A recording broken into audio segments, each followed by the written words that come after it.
the Bible mention dinosaurs? Well, technically, it does. Or at least it describes creatures that sound a lot like dinosaurs.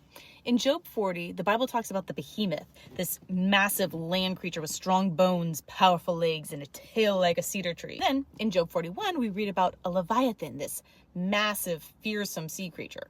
But that still doesn't fully answer the heart of the question. If dinosaurs were part of God's creation, how do they fit into the Genesis account? First, remember that the Bible doesn't list every animal by name.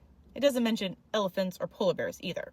Instead, Genesis groups animals into categories like beasts of the field or great sea creatures. Dinosaurs could have easily been part of one of those.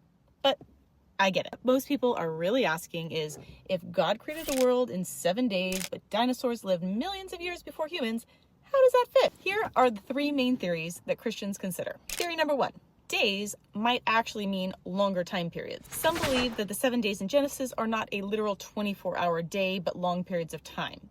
After all, the sun isn't even created until day 4, so we are definitely not talking about a literal day in the way that we know it. Plus, the Hebrew word for day, yom, can sometimes mean a longer era. Theory number 2. Time worked differently in Eden. Another perspective is that time inside of Eden might not have been the same as time outside of it.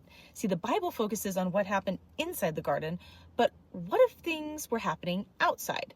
When Cain was cast out, it says he feared the other people. Who were they? Could dinosaurs and pre-Adamic creatures been part of this broader world outside of Eden? Some even argue that Genesis 2 is a different creation account than Genesis 1. Now, this doesn't pertain to dinosaurs, but for other discrepancies on the age of the world, some like to point out that when God created, he might have built the world with a past. The sun's light was already reaching Earth when Adam and Eve saw it, meaning it might have been created at a mid-life cycle. Adam himself wasn't a newborn. He could talk and reason on day 1, so scientifically, he might have appeared to be 20 years old, even though he had just been created. If creation was made with maturity built in, it changes things. Theory 3. The flood affected dating methods.